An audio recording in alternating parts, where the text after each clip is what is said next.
Well, hello everybody, and welcome back. So, a very small discussion video today. It's just a small point, a little bit of philosophy that was rolling around in my mind.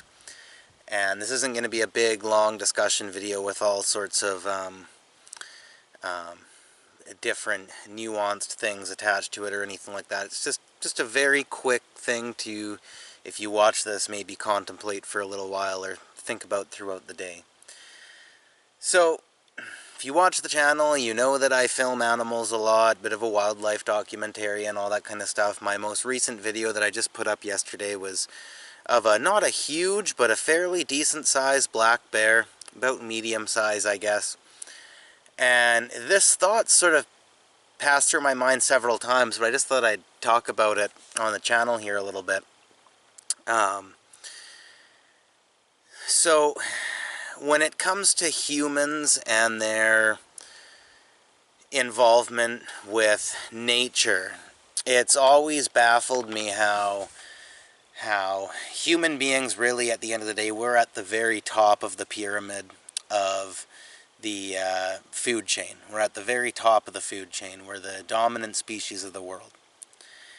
Yet at the same time, and again, I'm going to mention some like celebrity type figures, and this is nothing against them whatsoever. In fact, I actually really enjoy and appreciate and am a fan of some, or at least respect most of these people that I'm going to mention. But you take the strongest specimens that come to your mind in the human world, like you got, you know, The Rock, you know, the Arnold Schwarzenegger, you've got, you know, all these UFC fighters and boxers and just, you name it, Mike Tyson, Muhammad Ali, just whatever, all the martial artists out there, you know, what's his name there, like your, Bruce Lee and all that kind of stuff, like just all of the toughest, you know, versions of human beings, the toughest version of the human body in any sort of capacity that we have. And yet still a medium, not even a giant one, not even a large one, just still a medium to relatively small sized bear, like what was posted yesterday, could take any one of those people and just ragdoll them.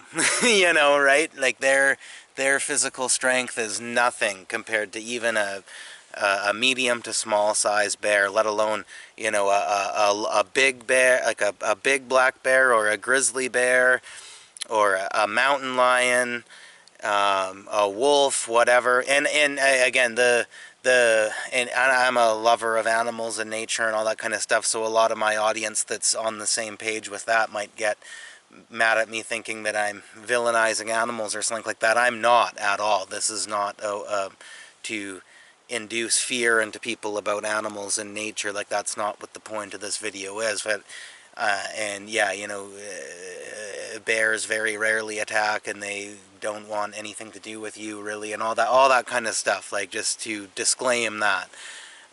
But still, just the end of the day, even the toughest of human beings are nothing compared to, you know, the strength of most animals. Yet at the same time, we are at the top of the food chain. And, you know, I'm a huge supporter of you know, fitness and strength, and, you know, you might not be at the level of any of these celebrities that I've spoken about, but you should put the responsibility in there to get the exercise in, to do the workouts, to do the physical activities, whatever, to be as fit as you possibly can under your circumstances, and be as capable as you possibly can under your circumstances, and just overall be mindful of your physical health and whatnot. But it's funny how that's not really what caused human beings to be at the top of the food chain. It's actually our minds. Why is it very rare that we become a victim of nature? The reason why is because, you know, all these other animals, they either, some are more intelligent and some are more have more emotional capacity and whatnot than others. Like whales are known to be very smart and emotionally diverse, and there some animals are just more sophisticated that way than others.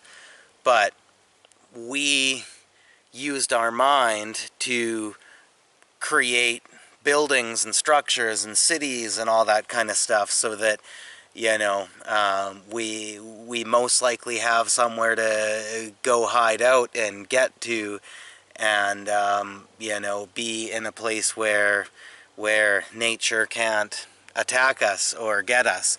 We invented things like weapons and you know, guns, pistols, armor, knives, tools, all that sort of stuff that you know, that where our strength can't on its own in its bare capacity, you know, take out something.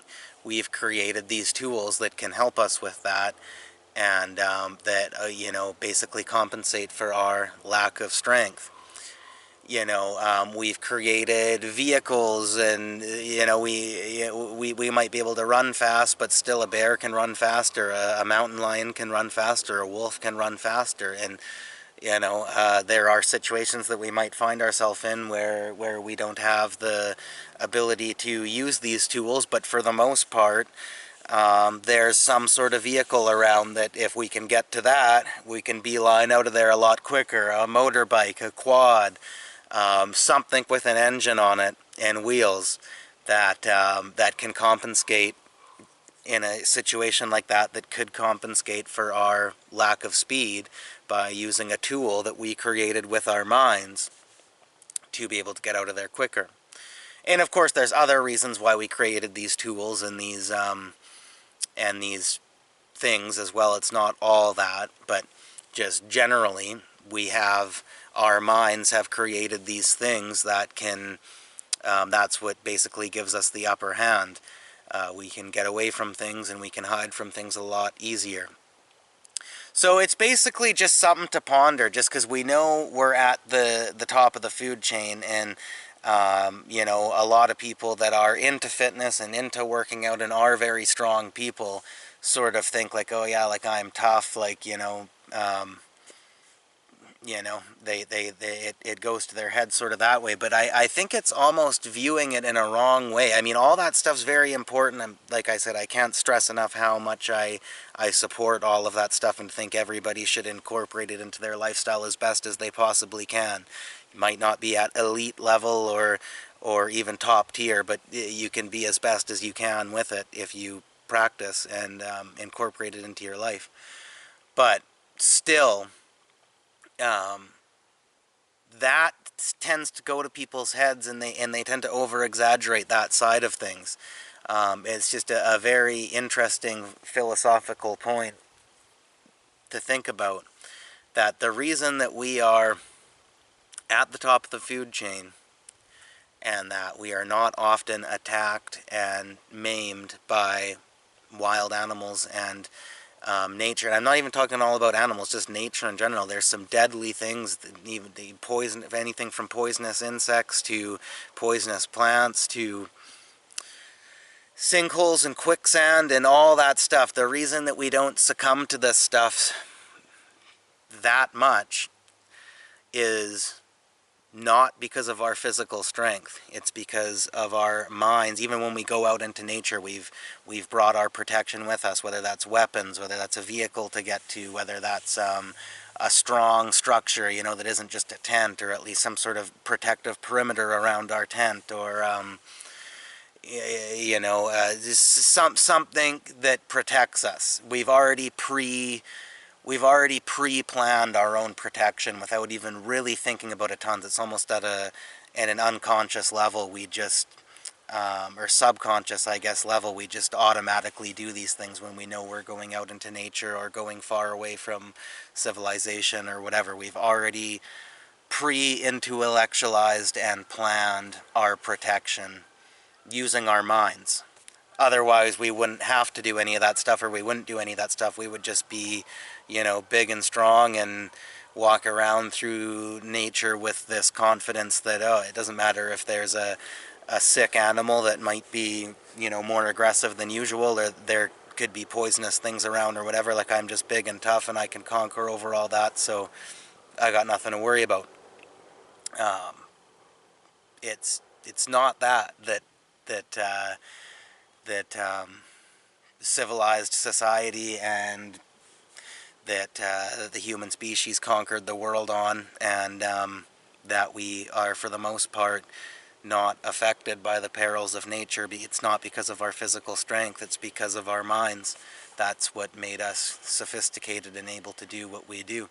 And of course, there's bad consequences to the nature around us because of that, and there's bad consequences for ourselves as well, and our relationships even within the human world, due to that intellectualization of things. But yeah, anyway, I won't go too much longer on it. I said it was going to be short. It's probably already longer than I intended. But just something to think about, just something to philosophize about while you're around, and I'd love to hear your thoughts and comments on it, and any sort of other interesting things that could be brought to the table from it. I'm down to hear. So thank you very much for watching. I hope you enjoyed. Have a great day.